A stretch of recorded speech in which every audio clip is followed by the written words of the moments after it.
All right, lads and ladettes, we are live.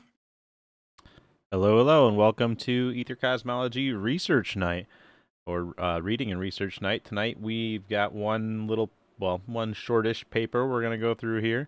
So we may be a little shorter tonight, but yeah. So we're going to read from the explanation of dynamical Byfield-Brown effect from the standpoint of ZPF field. We read about the Byfield-Brown effect a couple weeks ago, so if you want more on that, go check that one out. The quick disclaimer for Reading and Research Night is that this is not a presentation. This is not for entertainment.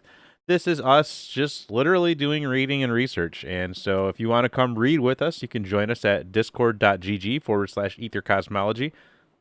Or you can just go to ethercosmology.com and click on the little Discord icon. And yeah, we do this every Thursday night at 9 p.m. Eastern here on the Discord. So yeah, if you want to come read about physics with us, feel free to come join the server. And so yeah, without further ado, let's get into it. Did you want to start, Alan, or? Yeah, I'll take a couple. All right, cool. All right, so this is the explanation of the dynamical BB effect from the standpoint of the 0-point fluctuation field, they call it. So here we go. So this is by Kaki Musha. A research group of the Honda R&D Institute observed the weight reduction by applying an alternate electric field to a capacitor. This phenomenon, which is called the dynamic Byfield-Brown effect, cannot be within the framework of conventional physics, can't be explained. From the standpoint of the ZPF field, this author tries to explain the phenomenon as an interaction between the vacuum electromagnetic 0-point field and the high potential electric field.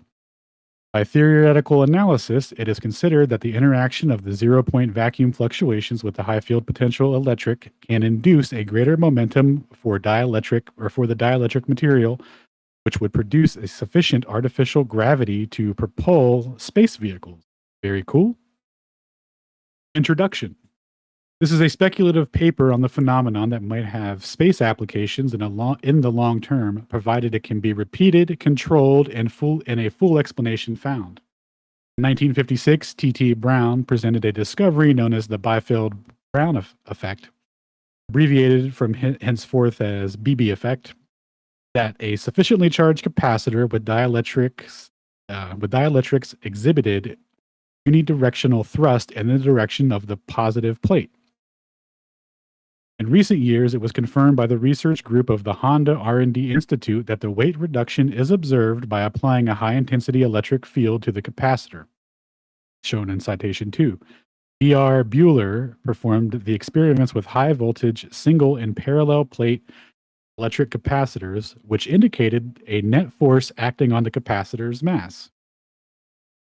In an experiment conducted by Woodward, transient mass shifts were also observed in the dielectric material by rapidly charging the high energy capacitor in citation 4. Recently, it has been reported by Barbos and Miklos that they detected a force using a device which was a simple ping pong ball with a high voltage discharge element inside in citation 5.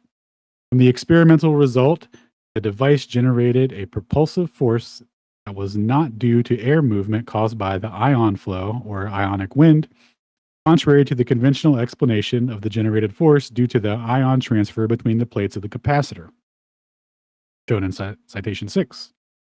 M.B. King suggests in his book, in citation 7, that the electromagnetic fluctuations in the vacuum was the source of the BB effect, which generates a unidirectional thrust for the dielectric material under high potential electric fields.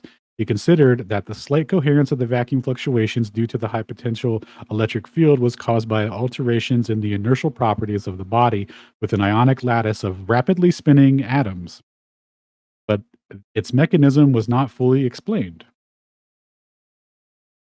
H.E. Puthoff proposed in his articles in citation 8 that the gravity from this form of a long-range van der Waals force associated with the rapid motion of elementary particles, rotation zitter, blah, blah, blah.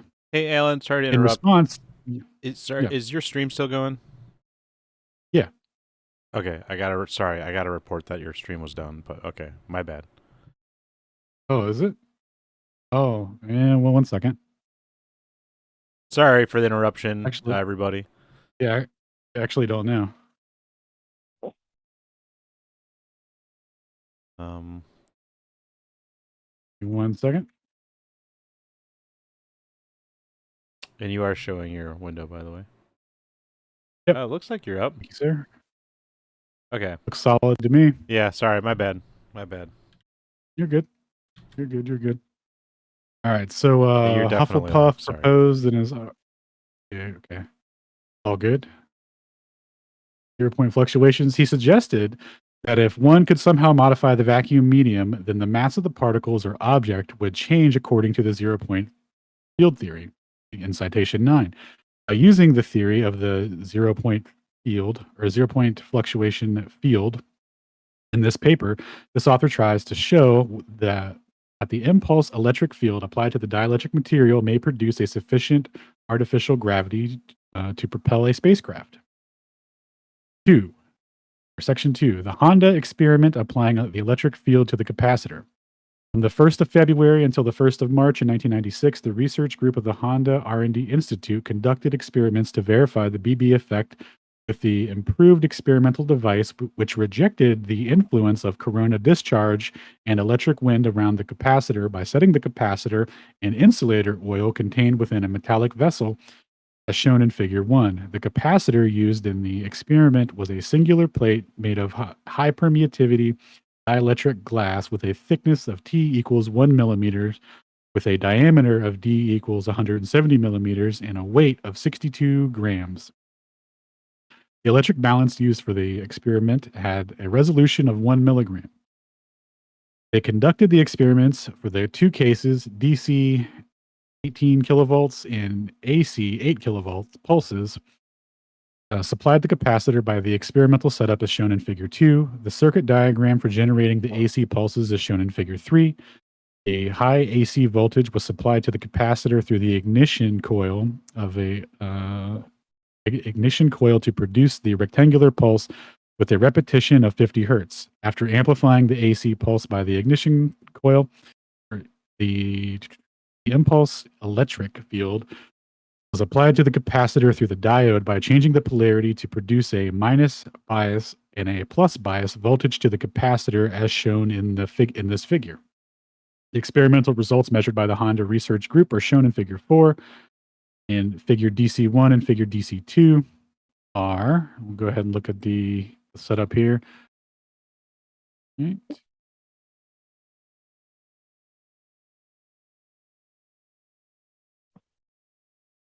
All right. Let's see. Someone's hot micing a little bit. This is where DC1 and DC2 are for the cases of DC 18 kilovolts and pulse 1, and pulse 2 are for cases of AC 8 kilovolt pulses. Where the horizontal lines for this date of the experiment are the vertical lines for the change of the capacitor's weight. From experimental results, it was found that the case of AC pulses exhibit a higher reduction in the weight than in the case of the DC exposures. The ratio of them becomes delta W prime over delta W equals 2.77 plus or minus 0.87, where delta W prime is the weight reduction for the AC pulse and delta W is for the DC exposure. Maximum weight reductions measured at the experiment by applying the AC pulses was 1.92 grams, which is about 3% of its own weight of the capacitor used in the experiment. Supposing that the weight reduction of the capacitor is responsible for the force generated by ionic transfer of the momentum, it can be estimated by the equation given by equation 1 here. We have delta M is the square of 2 m naught times v naught over q times I over g naught. And here we have our weight reduction according to the respective pulses or currents, where m naught is the mass of the carrier and the charge of the medium, q is the charge of the carrier, g naught is the gravity acceleration on Earth, E naught is the voltage applied, and I is the current density given by I equals 2 pi FC V naught. E is the capacity, F is the frequency of applied voltage. By introducing the experimental values for the AC cases into equation 1, where C equals 1,682 PF, I don't know what that is. V naught Those equals are 8 kilo. picofarad. It's a very Ah, small thank you. capacitance. Gotcha. Picofarad. So V naught equals 8 kilovolts, and the frequency is 50 hertz. The mass reduction due to the ionic winds becomes delta M equals 1.3 times 10 to the minus 3 grams, which is negligible small compared to the experimental results. The following formula can be attained by the electrogravitic effect induced on the dielectric material from the weak field approximations from Einstein's general relativity theory, given by citation 11. Here's the equation for that. And equation 2. Where E is the magnitude of the electric field impressed on the capacitor. Z is the number of electrons circulating around the atomic nucleus. Epsilon is the permeativity of the dielectric material. Epsilon sub r is the specific inductive capacity of the dielectric material. And G is the gravitational constant. E. Ivanov of the Institute of Nuclear Research and Nuclear Energy in Bulgaria also found a similar equation reduction from Well and I don't know that guy's name. Solutions of general relativity theory, which is equivalent to this author's equation shown in the appendix. From the weight reduction of the capacitor under the impressed electric field given by delta W, can be estimated by equation 3, where we have delta M equals minus M times the dot product of E sub G equals 8.62 times 10 to the minus 11 Z over the square of epsilon R times EM, where M is the mass of the capacitor. By introducing the values of the experiment, Z equals 10, epsilon equals 10, the big M equals 62 grams, into equation 3, we obtain the delta W of 0.31 grams for the DC 18 kilovolts. Exposures which is close to delta W equals 0.29 plus or minus 17 grams obtained from the experiment, but we have delta W equals 0.14 grams for the AC 8 kilovolt pulses, which is the number lower than the experimental result of delta W prime equals 0.88 plus or minus 0.63 grams. Thus, it is thought that the BB effect for the AC 8 kilovolt pulses might be due to another mechanism other than ionic transfer momentum of weight reduction generated by the electrogravitic effect. If anyone would like to popcorn.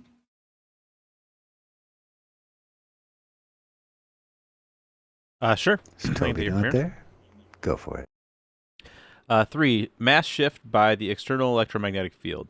According to the quantum electrodynamics, the quantum vacuum is filled with the electromagnetic fluctuations of the zero-point field, SPF, or ZPF. Haish, Rueda, and Puthoff pointed out in their paper, citation 12, that the formula on the ZPF-determined inertial mass is remarkably similar to the mass shift derived from the quantum theory. Under the intense electromagnetic field, it has been predicted that the electron experiences an increase in its rest mass under an intense electromagnetic field. Citation 13. The analogical formula with respect to the mass shift of the electron under the intense electromagnetic field was discovered by P. Milani, shown as follows, and that's in citation 12. Let H sub A be the electrodynamic Hamiltonian of the particle under high electromagnetic field. It has the form shown as H sub A equals E squared over 2M sub 0 C squared, being greater than or what is that, a set of a squared being greater than a squared. And then where m sub 0 represents the rest mass of the elementary particle c is a light speed, E is a charge of the particle, and A is a vector potential of the electromagnetic field. The similar equation by using terms of the ZPF field was also proposed by Heish, Reda, and Puthoff, shown as citation 12. And then here you have H prime sub A equaling E squared. H, what is that? Planck's constant. Planck's constant. Or Thank you, Planck's sir. reduced constant. Planck's Yeah, the reduced form. You Okay, see the little R over the H? That's the reduced Planck's constant. So E squared times Planck's constant over 2 pi r m naught times c speed of light cubed times omega squared sub the speed of light. Is that correct? Wow. Where Planck's constant is a Planck constant divided by 2 pi, and omega sub c is a cutoff frequency of ZPF spectrum in the vacuum. Assuming that electrodynamic Hamiltonians shown in equations 4 and 5 are identical with each other, then we have delta H sub A equaling delta H prime sub A for the dielectric material under impressed electric field as shown in figure 5. We suppose that the cutoff frequency of the vacuum is shifted as omega c equaling omega naught plus delta omega, okay, when the electromagnetic field is impressed to the dielectric material. Delta H prime sub A becomes delta H prime sub A, there you go, equation 6. Where omega naught is the Planck frequency given by omega naught equaling the square root of c to the power of 5, ratioed to the Planck constant times big G, approximately equaling 3 times 10 to the 43 hertz. As shown in figure... Freaking fast. Freaking fast. And that must be why you're square rooting. It's always looks real promising when you're... Seems a little bogus to me, but yeah, let's when keep you're going to the 5th power, then you're square rooting, and then you can squeeze some crap in there too, huh? Yeah, that's... As shown in figure 5, H sub A equaling 0 at the initial state, then we obtain the formula given by... So let's see. Let's look at that little diagram there. We have no electric field. A equals 0. A equals 0, and then the impressed electric field. So that's just assuming that you're using the same A material essentially, and then you'd have you can take the delta with the impressed electric field, and then you're able to pull out the full change in state from that. And that's what we're running these equations on. That's what this math is all surrounding, I guess, is the way to put it. If you go back to, like, what was it, equation 4 or so. So scroll down more. So yeah, equation 7 there. Delta omega is approximately equal to pi c, yada yada, equation 7. According to the gravitational theory proposed by Heish, Reda, and Puthoff in citation 14, we can suppose that the inertial mass of elementary particles induced by ZPF field can be given by mass equals, what is that guy? Hangman. Looks like a big tau. Kirchhoff symbol, you say? Yeah, it's... Yep. Okay. So the Kirchhoff symbol times Planck's constant times omega squared sub c over 2 pi c squared, where this guy is the radiation reaction damping constant. Aha. Defining the interaction of charged elementary particles with electromagnetic radiation field.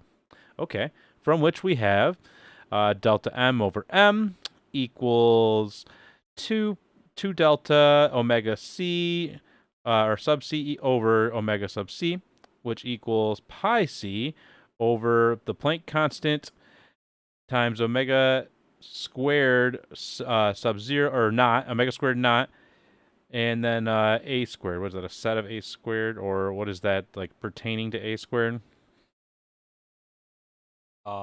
Never heard of it. Not totally sure. Weren't they just That's calling a- that an A vector potential a minute ago? Yeah, it's directly across that from it would in the make other a lot more column below sense. 4. That would make This Christoph symbol, my boy Rolando Tilt in the chat said that the hangman is also, you can call it gamma, and it's used for rotation. okay. Cool. Excellent. For the dipole field generated by the variance of electric charge, as shown in Figure 6, the vector potential of the electromagnetic field becomes, as shown in citation 15, A equals 1 over... Is that... Okay, so 4 it's 1 pi over epsilon 4 naught C pi squared? epsilon naught c squared times E dot times T minus R over C over R. And then that's going to approximately equal 1 over 4 pi epsilon naught C squared times P dot times, or P dot of T over R, where P is a dipole momentum, or P dot is a dipole momentum given by P equaling QD, Q charge of particles, D displacement of the charge. So it's the charge and the displacement. If we let PT equal P naught sine omega T, P naught equals NED, NED, then we have equation 11. And in this equation, N is a number of charges per unit volume, and D is given by equation 12 here, which we have D equals E over M times E over omega squared sub E minus omega squared, where E is an alternating electric field and omega E is a resonant angular frequency given by this equation. We have omega E equaling the square root of Z times E squared over alpha sub E M, or what is that, mu, nu? Looks like an M to me. Okay. Talking about this. Cool. Alpha E. Also, one more What? quick note on the mysterious A over here. Yes. My boy says that it's an indication that you can use that you have a Lagrangian frame. Not sure what that means, Oh, but Okay. it's Well, some thank sort you of- very much yeah. for. We always appreciate learning more math. So thank you. he said whenever you see A, it's just something allowing you to have a Lagrangian frame. Okay. Sweet. Wow. The breadth of knowledge widens. So we go back up. Let's look at Figure 6 here. Cloud of electrons. Oh, the old electron cloud. Nice. Yeah, nice. Q So- representing charge in the center, it having a radiative of outward force, giving, put across an electric field, all shifting it out of the dotted line to the cloud. Cool. Thank you, sir. So from the above equations, we obtain the following equation for the charged sphere with a radius of r. And there you go. Boom. The answer is 2. I just figured it out in my head. As the Oh, nice. little quick math for you.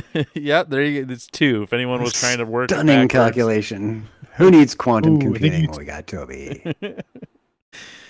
As the energy dissipation can be incorporated into the analysis by replacing real quantities with complex ones, as shown with omega to omega times 1 plus in over 2, where nu is a damping factor, equation 13 becomes equation 14. For the impulsive electric field, which has a wide frequency range spectrum of omega sub 2 minus omega sub 1, is large compared to the width of the resonance, and the following integration over frequencies across the resonance yields equation 15, from which we obtain the ratio of the mass shift of the dielectric material versus its rest mass under the impulsive electromagnetic field given by equation 16. Wow. Assuming that nu equals 2e squared over 3mc squared, that equals the Abraham-Lorentz damping constant of equation 16, and then we have equation 17. Delta m over m equals 3 pi over 16 times the rest of equation 17 there. E squared, Nice. yeah. Where n is a number of electrons per unit volume in a space. Let's go, yeah. Including the dielectric material, and r is a radius of the electron cloud, and E is a magnitude of the impulsive electric field. Possibility to produce artificial gravity by electromagnetic field. Combining equations 2 and 17, the force produced by the electrogravitic field, E sub g, becomes equation 18 here, where, let's see, okay, where m is a mass of the dielectric material. From this equation, it is seen that the electrogravitic effect generated for the dielectric material can be amplified by the impulsive electric field, okay, as observed by the Honda experiment, which also supports the Brown experiment, where he observed a large thrust associated with a spark between electrodes for the disk structure as shown in figure 7 from citation 7. Or from, sorry, equation 7.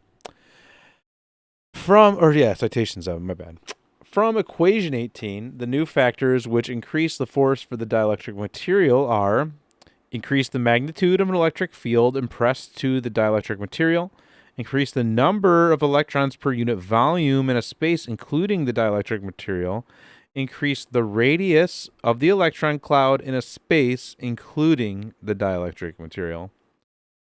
As the mass shift of the dielectric material under the electrogravitic satisfies delta W equaling negative m times E sub g prime, then we have equation 19, where delta W prime and delta W are weight shifts observed at the Honda experiment for AC pulses in DC exposures, and E prime and E are amplitudes of the AC and the DC electric fields impressed to the capacitor, respectively. By introducing values, E equals 18 times 10 to the 6th power Vm, volt. That's volts per meter. Thank you, sir. Volts per meter. E prime equals 8 times 10 to the 6th volts per meter.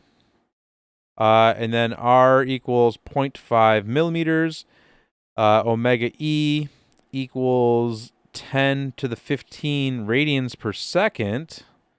And M equals 9.11 times 10 to the negative 31 kilograms for the electron's mass.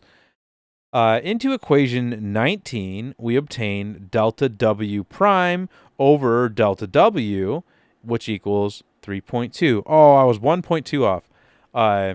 When we suppose... Dude, you were so close. So close. An order of magnitude close. Wow. Right. When we suppose n equals 10 to the 26, which is lower than the critical plasma density that equals n to the... n equals 10 to the 28th. And that's... You can see that in citation 17. This is close to the experimental result obtained by the Honda Research Group, and hence it can be considered that the electric discharge between plates, which has a wide-range spectrum, produces a large force under the impulsive high potential electric field. As the mass shift predicted by equation 17 is dependent on the external electric field, the variance of weight reduction observed at the experiment might be due to the secondary electrostatic effect related to related global electric field. The secondary electrostatic effect related global electric field, as reported by G.V. Stephenson in citation 18, the influence of which cannot be totally rejected by the electromagnetic shielding. You don't say. From the equation for the momentum given by F equals dp over dt, the momentum produced by the electrogravitic field becomes... next page, please. Citation 20. Equation 20. When we let delta t equal L over V sub d prime, or is that what that is? Or no, sub d prime, where L is a separation between electrodes and V sub d is a drift velocity of electrons, the momentum produced by the impulsive electric field becomes equation 21. From equation 21, the velocity... Sorry, I'm kind of looking at equation 21. The velocity of the disk structure in figure 7. Can you scroll up a little bit there? Let's take a little peeky-boo at figure 7, maybe. So the velocity for the disk structure in figure 7 can be assumed by V equals P field over M prime, and M prime is the total mass of the spacecraft, as shown in figure 8. Okay. When we suppose Z equals 10, epsilon R equals 10, L equals a meter, and R equals a meter, and omega E equals 10 to the 15 radians per second, and M equals 9.11 times 10 to the negative 31 kilograms, N, tiny, N equals 10 to the 26, V sub D equals 10 to the 8 meters per second, the value for the vacuum arc in citation 19. And M over M prime is approximately equal to 1.1 N. This figure, the horizontal line, is for the voltage applied to electrodes, and the vertical line is for the velocity, both in a logarithmic scale. From which it can be seen that the electrogravitic craft, using the Biefeld-Brown effect, might attain the velocity to reach 5.3 kilometers per second when impressed 1 gigavolt to the electrodes. Hence, it is considered that this electrogravitic system can be used for space travel instead of the chemical rockets when either of the following factors is increased. 1, voltage impressed to the dielectric material. Okay. 2, separation between electrodes. 3, number of electrons per unit volume in a space including the dielectric material. 4, radius of the electron cloud. Very, very interesting. Conclusions. I see one other thing they should have on that list, and it's according to some other things I want to cite in this paper when you're done with the conclusion. Yeah, so keep that in mind, this little list here. Cool. From the theoretical analysis by the zero-point field theory, it is thought that the origin of the dynamical Biefeld-Brown effect might be attributed to the interaction between zero-point vacuum fluctuations and high potential electric field applied to the capacitor. The theoretical analysis result suggests that the impulsive electric field applied to the dielectric material may produce a sufficient artificial gravity to attain velocities comparable to chemical rockets. Very interesting. So yeah, that's end of that one. I don't know if Alan stepped away maybe for a second. Just got back. Cool. So yeah, interesting stuff. Yeah, did you have some thoughts there, Stone? Yeah. Right there, just before the conclusion, he was talking about his list of things that would have to be improved on in order to increase the factors. Voltage, separation between the electrodes is what I take to mean the distance between the plates themselves, as then they want to decrease that and improve the insulational power of the dielectric between them so that you can still apply higher voltages at smaller plate gaps, if you know what I mean. That they are closer and closer together with higher and higher voltages applied to them is the goal. Really what they're looking at. But what he said on the previous page, in the top right, at the beginning of section 4, right after equation 18, he said, from this equation, it is seen that the electrokinetic effect generated for the material can be amplified by the impulsive electric field. No, actually, there it is. It's in the second part of that, which also supports the Brown experiment, where he observed a large thrust associated with a spark between the electrodes for the disk structure shown in figure 7. So he's actually giving himself away here and never mentioning it again. That when we look at how this thing is constructed, he talks about the dielectric material that is connected to the plates themselves, as in typically copper wire or silver wire, if you want to reduce the resistivity there as much as you can, so that you can increase the rate at which it can charge and discharge itself as a capacitive plate, especially in the case of the AC scenario.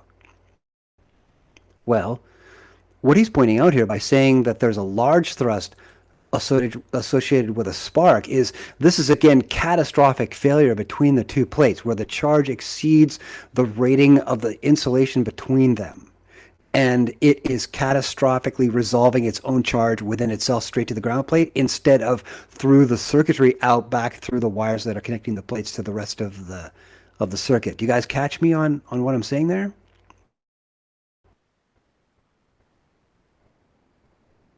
Or did I just lose everybody? Kind of followed. Okay, so the thing is that the way that a resonant tank circuit is put together, say between a capacitor and a coil, it's all about how fast the capacitor can be charged and discharge naturally as a point of its own physics, its own internal physics, its own dimensions and gapping and that kind of thing, as well as the resistance of the wires that are charging it and discharging it. That current takes a certain amount of time to travel through a conduit of a certain resistive character, of a certain cross-sectional area. You know what I mean? That the charge can only blow through that solid so fast. What he's pointing out here is that when it is discharging via spark and not out through the wires, that it's actually discharging in a far quicker fashion, probably a couple of orders of magnitude faster, something you would want to see on the scope. And as a result, you're getting a far larger thrust out of it in terms of its motion. Okay. Does that register? Yes. Like he speaks it right there, and then he never mentions it again. I just find that really interesting. He didn't even put it on his list. Yeah.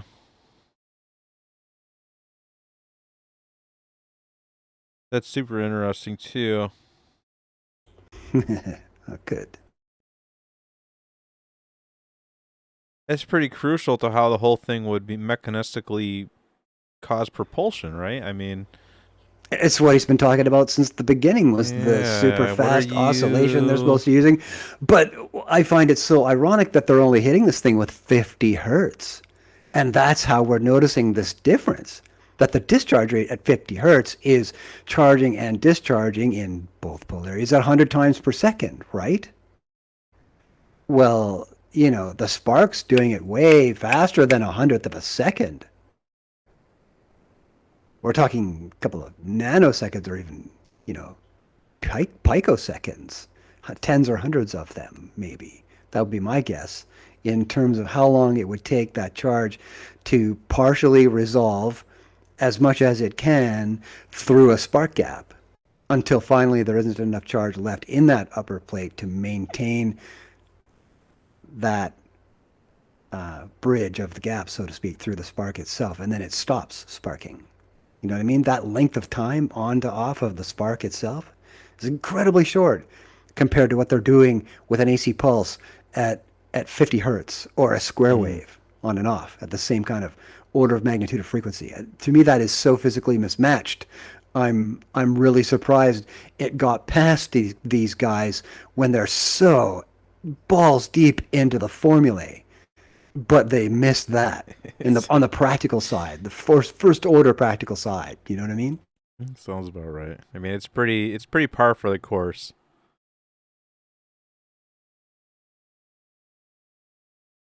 But I appreciate the insight. That's surely. It looks like we had a lot of mathematicians on the team and not very many practical engineers. Anyone else? Any thoughts, questions? Stone, if you have anything else you wanted to mention from the paper? No, that was a good first reflection, I think, on the total content. It was pretty interesting. A number of interesting concepts kind of glossed over in there.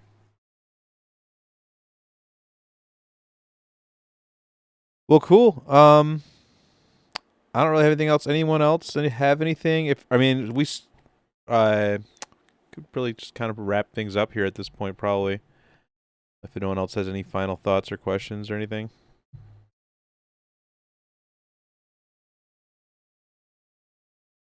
All right. Well, cool. Yeah, Thanks, we can go everyone. ahead and wrap. What's up? So yeah, we can go ahead and wrap. Cool. But before we do, Lily, do you have any testimonials for us or Galatrax, perhaps? Oh, yes, I do. I do have a testimonial. Oh, yeah. So, a couple years back, this fellow moved in across the street. His name is Lucas. And, I was trying to be neighborly. And so I baked these amazing cookies with fair trade organic chocolate chips and, with organic heirloom spelt flour and a kamut flour and unrefined sugar. I mean, just the best, tastiest, healthy cookies. And I took him over just to be neighborly. And so then he opens his door and then he says, I don't eat sweet stuff. And then he just slammed the door in my face. I was like, oh, okay. And so a couple of weeks later, I thought, okay, I'll just take something savory. So I made these amazing spinach pies with feta cheese and pine nuts and organic phyllo dough and beautiful mushrooms in there. I mean, so good. My spinach pies are the best. Anyways, I took him over there and then he opens the door and then he just like grabs the little plate, with the spinach pies on it. And he says, okay, thanks. And he rolls his eyes and he slams the door. And I was like, okay. I figured, well, he's just, not very neighborly. So anyways, long story short, it was springtime, in a few weeks. And so I was out there in the front yard and I was cutting some beautiful peonies to take inside. And what I forgot was just that morning, well, actually, like a few days before, I had received the Brushtail coffee for the very first time. So that morning when I was cutting the peonies I had just drunk some coffee and then I had come outside and I was humming a tune, cutting my little peonies. And then I see him, he opens the door and he runs across the street. And then he says, oh, good morning, Liliana. What are you doing? And I said, oh, I'm cutting some flowers to take inside. Anyways, long story short, this guy, he's like a professional model. So I guess like ladies would find him handsome or sexy or hot or whatever. But like, I don't care about all that crap. And, I would have treated him the same if he was a little old lady, right? And so I said, okay. And then so he said, you like flowers? And I said, yeah. So he quickly whips out his phone from his pocket and he orders a bunch of flowers to be sent to me, like tuberose and lilies and really expensive bouquet of flowers. Anyway, long story short, he was running over across the street trying to be all friendly with me. And always in the morning, because I usually drink coffee and then I go out to the front yard, to just check on all the flowers and this and that. And I'm telling you, I think the brushtail coffee just changed my pheromonal profile. And this guy, so finally he knocked on my door one day and he's like, "Hey, you want to go on a date?" And I said, "Buddy, take a number, get in line." And then I rolled my eyes and slammed the door on him. That's my brushtail coffee story for today. My testimonial. Wow, the So dynamic you're totally telling me, changed. wow. Yeah, it will change the pheromones and attract people to you. Well, I can't verify that, but a claim is a claim, and that's a very interesting one. And by the way, if you want some brushtail coffee, you can go to brushtail.coffee or brushtailcoffee.com and order there. I just got in some new Ethiopia Yirgacheffe, and I also have a new Mexican coffee that I will be listing. I'll have to do that like tonight. So yeah, go check that out. For you, Toby. Yeah, what's I got a that? question, Toby. Yeah, do you do any international shipping to Czechoslovakia? No, I don't. You probably should figure that out. Maybe I should. The Czech Republic, Slovakia, Czechoslovakia. Yeah. All right, Riggs, here's the thing. We do international shipping, but not what you would call legally or above board. We may or may not have coffee smugglers. Yeah, may or may not. Mules.